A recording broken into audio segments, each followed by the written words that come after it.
ಸ್ವಾಮಿಯೇ ಶರಣಮಯ್ಯಪ್ಪ. ಸಮಸ್ತ ಅಯ್ಯಪ್ಪ ಸ್ವಾಮಿಯ ಭಕ್ತರಿಗೂ ನಮಸ್ಕಾರ.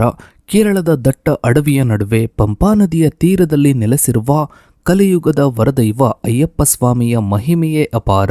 ಮಣಿಕಂಠನ ಜನ್ಮ ರಹಸ್ಯವೇನು? ಪಂದಳ ರಾಜಮನೆತನಕ್ಕೂ ಸ್ವಾಮಿಗೂ ಇರುವ ಸಂಬಂಧವೇನು? ಕೇವಲ ದರ್ಶನ ಮಾತ್ರವಲ್ಲ, ಶಬರಿಮಲೆ ಯಾತ್ರೆಯ ಹಿಂದೆ ಕಠಿಣವಾದ 41 ದಿನಗಳ ವ್ರತದ ಶಿಸ್ತಿದೆ. ಇರುಮುಡಿ ಹೊತ್ತು ಆ ಪವಿತ್ರ 18 ಮೆಟ್ಟಿಲುಗಳನ್ನು ಹತ್ತುವ ಭಕ್ತನ ಅನುಭವವನ್ನ ವರ್ಣಿಸಲಾಗದಂತಹದ್ದು. ಇವತ್ತಿನ ಈ ಒಂದು ವಿಡಿಯೋದಲ್ಲಿ ನಾವು ಅಯ್ಯಪ್ಪ ಸ್ವಾಮಿಯ ಜನ್ಮದ ರಹಸ್ಯ, ಪೌರಾಣಿಕ ಕಥೆಗಳು, ಮಾಲಾಧಾರಣೆಯ ನಿಯಮಗಳು ಹಾಗೂ 18 ಮೆಟ್ಟಿಲುಗಳ ರಹಸ್ಯದ ಬಗ್ಗೆ ಮಾತನಾಡ್ತಾ ಇದ್ದೀವಿ. ವಿಡಿಯೋ ತುಂಬಾನೇ ಇಂಟ್ರೆಸ್ಟಿಂಗ್ ಆಗಿದೆ ಸ್ನೇಹಿತರೆ. ವಿಡಿಯೋವನ್ನ ಎಲ್ಲೂ ಸ್ಕಿಪ್ ಮಾಡದೆ ಸಂಪೂರ್ಣವಾಗಿ ನೋಡಿ. ಪುರಾಣಗಳ ಪ್ರಕಾರ ಮಹಿಷಾಸುರನ ಸಂಹಾರದ ನಂತರ ಅವನ ತಂಗಿ ಮಹಿಷಿ ಎಂಬ ರಾಕ್ಷಸಿ ದೇವತೆಗಳ ಮೇಲೆ ಸೇಡನ್ನ ತೀರಿಸಿಕೊಳ್ಳಲು ತಪಸ್ಸನ್ನ ಮಾಡ್ತಾಳೆ. ಬ್ರಹ್ಮನಿಂದ ಅವಳು ಒಂದು ವರವನ್ನ ಪಡಿತಾಳೆ. ಅದೇನು ಅಂದ್ರೆ, ಶಿವ ಮತ್ತು ವಿಷ್ಣುವಿಗೆ ಹುಟ್ಟಿದ ಮಗುವಿಂದ ಮಾತ್ರ ನನಗೆ ಸಾವು ಬರಲಿ ಎಂದು. ಶಿವ ಮತ್ತು ವಿಷ್ಣು ಇಬ್ಬರು ಪುರುಷರಾಗಿರೋದ್ರಿಂದ ಇದು ಅಸಾಧ್ಯವೆಂದು ಅವಳು ಭಾವಿಸಿದ್ಲು. ಲೋಕ ಕಲ್ಯಾಣಕ್ಕಾಗಿ ವಿಷ್ಣುವು ಮೋಹಿನಿ ರೂಪವನ್ನ ಧರಿಸ್ತಾನೆ. ಶಿವ ಮತ್ತು ಮೋಹಿನಿಯ ಸಂಗಮದಿಂದ ಅಯ್ಯಪ್ಪ ಸ್ವಾಮಿ ಜನಿಸ್ತಾನೆ. ಈ ಮಗುವನ್ನು ಪಂಪಾ ನದಿಯ ತೀರದಲ್ಲಿ ಬಿಡಲಾಗುತ್ತೆ. ಆ ಸಮಯದಲ್ಲಿ ಕೇರಳದ ಪಂದಳ ರಾಜ್ಯವನ್ನ ಆಳ್ತಾ ಇದ್ದ ರಾಜಶೇಖರ ಪಾಂಡಿಯನ್ ಎಂಬ ರಾಜನಿಗೆ ಮಕ್ಕಳಿರೋದಿಲ್ಲ. ಬೇಟೆಗೆ ಎಂದು ಹೋದಾಗ ಪಂಪಾ ನದಿಯ ತೀರದಲ್ಲಿ ಮಗು ಅಳ್ತಾ ಇರೋ ಧ್ವನಿ ಕೇಳುತ್ತೆ. ಆ ಮಗುವಿನ ಕುತ್ತಿಗೆಯಲ್ಲಿ ಒಂದು ಮಣಿ ಇದ್ದ ಕಾರಣ ಮಗುವಿಗೆ ಮಣಿಕಂಠ ಎಂದು ಹೆಸರಿಟ್ಟು ಸಾಕಿ ಬೆಳೆಸ್ತಾನೆ. ನಂತರದ ದಿನಗಳಲ್ಲಿ ಮಣಿಕಂಠನು ಸಕಲ ಕಲೆಗಳಲ್ಲಿ ಪಂಡಿತನಾಗ್ತಾನೆ. ಅಷ್ಟರಲ್ಲಿ ರಾಜನಿಗೆ ಸ್ವಂತ ಮಗು ಜನಿಸುತ್ತೆ. ಮಣಿಕಂಠನೇ ಮುಂದಿನ ರಾಜನಾಗ್ತಾನೆ ಎಂಬ ಭಯದಿಂದ ರಾಣಿಯು ಮಂತ್ರಿಯ ಜೊತೆಗೂಡಿ ಸಂಚು ಹೂಡ್ತಾಳೆ. ಅವಳು ತನಗೆ ಹೊಟ್ಟೆ ನೋವು ಬಂದಿದೆ ಎಂದು ನಟಿಸಿ ಅದನ್ನ ಗುಣಪಡಿಸಲು ಹುಲಿಯ ಹಾಲು ಬೇಕೆಂದು ವೈದ್ಯರ ಮೂಲಕ ಹೇಳಿಸ್ತಾಳೆ. ಮಣಿಕಂಠನನ್ನು ಕಾಡಿಗೆ ಕಳುಹಿಸಿ ಕೊಲ್ಲುವುದು ಇವರ ಉದ್ದೇಶವಾಗಿರುತ್ತೆ. ಹುಲಿ ಹಾಲು ತರಲು ಕಾಡಿಗೆ ಹೋದ ಮಣಿಕಂಠನು ಅಲ್ಲಿ ದೇವತೆಗಳಿಗೆ ತೊಂದರೆ ಕೊಡ್ತಾ ಇದ್ದ ಮಹಿಷಿಯನ್ನ ಸಂಹರಿಸ್ತಾನೆ. ಇದರೊಂದಿಗೆ ಅವಳ ಶಾಪ ವಿಮೋಚನೆಯಾಗುತ್ತೆ.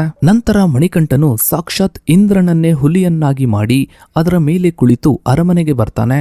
ಇದನ್ನ ಕಂಡ ರಾಜ ರಾಣಿಗೆ ತಮ್ಮ ತಪ್ಪಿನ ಅರಿವಾಗಿ ಮಣಿಕಂಠನ ಪಾದಕ್ಕೆ ಬೀಳ್ತಾರೆ. ನಂತರ ಮಣಿಕಂಠನು ತಾನು ಈ ಭೂಮಿಗೆ ಬಂದ ಉದ್ದೇಶ ಪೂರೈಕೆಯಾಗಿದೆ ಎಂದು ತಿಳಿಸಿ ತನಗಾಗಿ ಒಂದು ಗುಡಿಯನ್ನ ಕಟ್ಟಲು ಹೇಳ್ತಾನೆ. ಒಂದು ಬಾಣವನ್ನ ಬಿಟ್ಟು ಅದು ಎಲ್ಲಿ ಬೀಳುತ್ತದೆಯೋ ಅಲ್ಲಿ ದೇವಾಲಯವನ್ನ ಕಟ್ಟಲು ಸೂಚಿಸ್ತಾನೆ. ಆ ಬಾಣ ಬಿದ್ದ ಜಾಗವೇ ಶಬರಿಮಲೆ. ರಾಜನು ಅಲ್ಲಿ ಸುಂದರವಾದ ಮಂದಿರವನ್ನ ನಿರ್ಮಿಸ್ತಾನೆ. ಪರಶುರಾಮರು ಅಯ್ಯಪ್ಪ ಸ್ವಾಮಿಯ ವಿಗ್ರಹವನ್ನ ಪ್ರತಿಷ್ಠಾಪಿಸಿದ್ರು ಎಂಬ ನಂಬಿಕೆ ಇದೆ. ಇನ್ನು ಅಯ್ಯಪ್ಪನ ದರ್ಶನಕ್ಕೆ ಹೋಗುವ ಭಕ್ತರು 41 ದಿನಗಳ ಕಾಲ ಕಠಿಣ ಬ್ರಹ್ಮಚರ್ಯ ವ್ರತವನ್ನ ಆಚರಿಸಬೇಕು.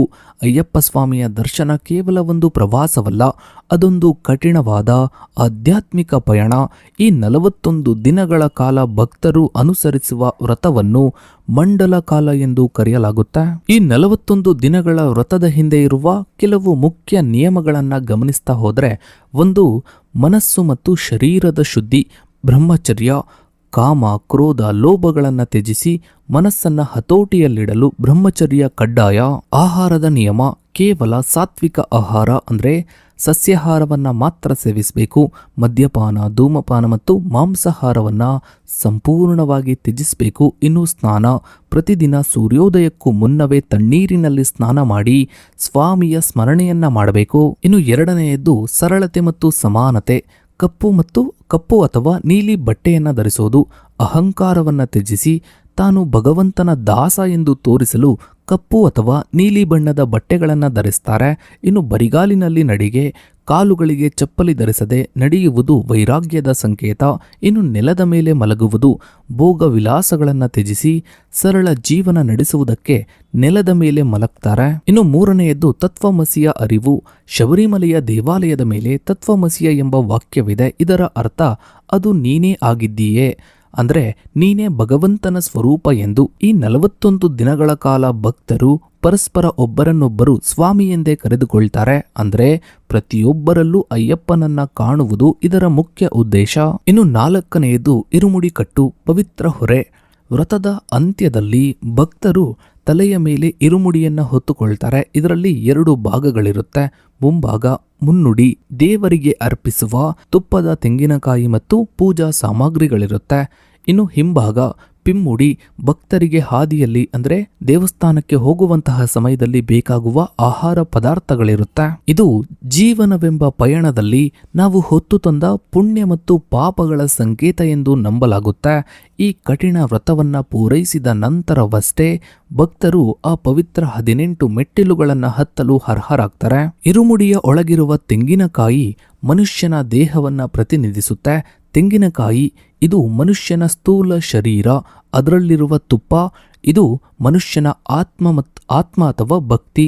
ದೇವಸ್ಥಾನವನ್ನು ತಲುಪಿದ ಮೇಲೆ ತೆಂಗಿನಕಾಯಿಯನ್ನು ಒಡೆದು ಅದರೊಳಗಿನ ತುಪ್ಪವನ್ನು ಅಯ್ಯಪ್ಪನ ವಿಗ್ರಹಕ್ಕೆ ಅಭಿಷೇಕ ಮಾಡಲಾಗುತ್ತೆ. ಅಂದರೆ ನನ್ನ ಆತ್ಮವು ಪರಮಾತ್ಮನಲ್ಲಿ ವಿಲೀನವಾಗಿದೆ ಎಂಬುದು ಇದರ ತತ್ವ.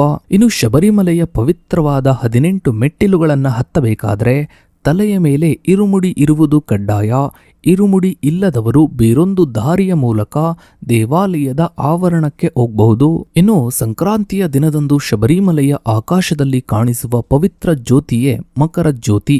ಅಯ್ಯಪ್ಪ ಸ್ವಾಮಿಯು ಬ್ರಹ್ಮಚಾರಿಯಾಗಿ ಅಲ್ಲಿ ನೆಲೆಸಿದ್ದಾನೆ. ಆದ್ದರಿಂದಲೇ ಭಕ್ತರು ಸ್ವಾಮಿಯೇ ಶರಣಂ ಅಯ್ಯಪ್ಪ ಎಂದು ಶರಣಾಗತಿಯನ್ನ ಬೇಡ್ತಾರೆ. ಇನ್ನು ಮಕರ ಜ್ಯೋತಿ ಮತ್ತು ಮಕರ ಬೆಳಕು ಅನೇಕರು ಇವೆರಡೂ ಕೂಡ ಒಂದೇ ಎಂದು ಭಾವಿಸ್ತಾರೆ.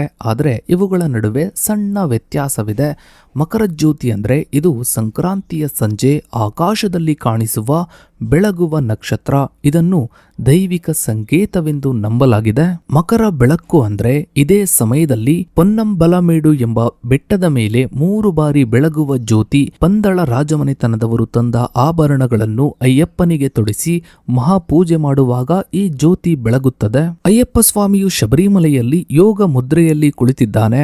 ಈ ಮುದ್ರೆಯು ಪ್ರಪಂಚದ ಮೋಹವನ್ನ ತ್ಯಜಿಸಿ ತನ್ನನ್ನು ತಾನು ಅರಿಯುವ ಸ್ಥಿತಿಯನ್ನ ಪ್ರತಿನಿಧಿಸುತ್ತಾ ಅಯ್ಯಪ್ಪ ಸ್ವಾಮಿಯು ತನ್ನತ್ತ ಬರುವ ಭಕ್ತರು ತನ್ನಂತೆಯೇ ಶಿಸ್ತುಬದ್ಧವಾಗಿ ಮತ್ತು ಶುದ್ಧವಾಗಿ ಬರಬೇಕೆಂದು ಬಯಸ್ತಾನೆ. ಅದಕ್ಕಾಗಿಯೇ ಭಕ್ತರು 41 ದಿನಗಳ ಕಾಲ ಮನೆಯವರನ್ನು ಸುಖ ಭೋಗಗಳನ್ನು ಬಿಟ್ಟು ಕೇವಲ ಸ್ವಾಮಿಯ ಧ್ಯಾನದಲ್ಲಿ ತೊಡಗಿಕೊಳ್ತಾರೆ. ಇನ್ನು ಸ್ವಾಮಿಯೇ ಶರಣಂ ಅಯ್ಯಪ್ಪ ಮಂತ್ರದ ಶಕ್ತಿ. ಈ ಮಂತ್ರವು ಕೇವಲ ಘೋಷಣೆಯಲ್ಲ, ಇದೊಂದು ಪೂರ್ಣ ಶರಣಾಗತಿ. ಸ್ವಾಮಿಯೇ ಎಂದರೆ ನನ್ನ ಒಡೆಯನೇ, ಶರಣಂ ಎಂದರೆ ನಿನ್ನ ಪಾದಗಳಲ್ಲಿ ನಾನು ಆಶ್ರಯವನ್ನ ಪಡೆಯುತ್ತಿದ್ದೇನೆ.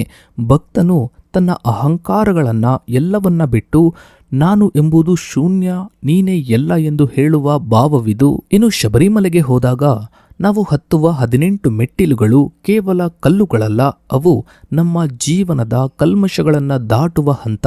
ಮೊದಲ 5 ಮೆಟ್ಟಿಲುಗಳು ಪಂಚೇಂದ್ರಿಯಗಳನ್ನು ಗೆಲ್ಲುವ ಸಂಕೇತ. ಅಂದರೆ ಕಣ್ಣು, ಕಿವಿ, ಮೂಗು, ನಾಲಿಗೆ, ಚರ್ಮಗಳನ್ನ ಗೆಲ್ಲುವ ಸಂಕೇತ. ಮುಂದಿನ 8 ಮೆಟ್ಟಿಲುಗಳು ಅಷ್ಟರಾಗಗಳನ್ನು ಕಾಮ, ಕ್ರೋಧ, ಲೋಭ, ಮೋಹ, ಮದ, ಮತ್ಸರ, ಅಸೂಹೆ, ದಂಭವನ್ನ ತ್ಯಜಿಸುವುದು. ನಂತರದ 3 ಮೆಟ್ಟಿಲುಗಳು ತ್ರಿಗುಣಗಳನ್ನು ಸತ್ವ, ರಜಸ್ಸು, ತಮಸ್ಸು ಸಮತೋಲನವನ್ನ ಮಾಡುವುದು. ಕೊನೆಯ 2 ಮೆಟ್ಟಿಲುಗಳು ವಿದ್ಯೆ ಮತ್ತು ಅವಿದ್ಯೆಯನ್ನ ದಾಟುವುದು. ಇವೆಲ್ಲವನ್ನು ದಾಟಿದ ಮೇಲೆ ಸಿಗುವವನೇ ಮಣಿಕಂಠ. ಸೊ ಇದಾಗಿತ್ತು ಸ್ನೇಹಿತರೆ ಅಯ್ಯಪ್ಪ ಸ್ವಾಮಿಯ ಜನ್ಮ ರಹಸ್ಯ, ಕಠಿಣ ವ್ರತದ ಬಗ್ಗೆ ಒಂದಿಷ್ಟು ಮಾಹಿತಿಯನ್ನ ತಿಳಿಸೋ ಪ್ರಯತ್ನ. ವಿಡಿಯೋದ ಬಗ್ಗೆ ನಿಮ್ಮ ಅನಿಸಿಕೆ ಅಭಿಪ್ರಾಯಗಳನ್ನ ತಪ್ಪದೆ ಕಮೆಂಟ್ ಸೆಕ್ಷನ್ ಅಲ್ಲಿ ಕಮೆಂಟ್ ಮಾಡಿ. ಹಾಗೆ ವಿಡಿಯೋಗೊಂದು ಲೈಕ್ ಮಾಡ್ತಾ ವಿಡಿಯೋನ ಆದಷ್ಟು ಎಲ್ಲ ಕಡೆ ಶೇರ್ ಮಾಡಿ. ನೀವಿನ್ನು ನಮ್ಮ ಚಾನಲ್ಗೆ ಸಬ್ಸ್ಕ್ರೈಬ್ ಆಗಿಲ್ಲ ಅಂದ್ರೆ ಕೆಳಗಡೆ ಕಾಣ್ತಾ ಇರೋ ಸಬ್ಸ್ಕ್ರೈಬ್ ಬಟನ್ ಕ್ಲಿಕ್ ಮಾಡಿ. ಹಾಗೆ ಪಕ್ಕದಲ್ಲಿ ಕಾಣೋ ಬೆಲ್ ಐಕಾನ್ ಕೂಡ ಕ್ಲಿಕ್ ಮಾಡಿ. ಥ್ಯಾಂಕ್ಸ್.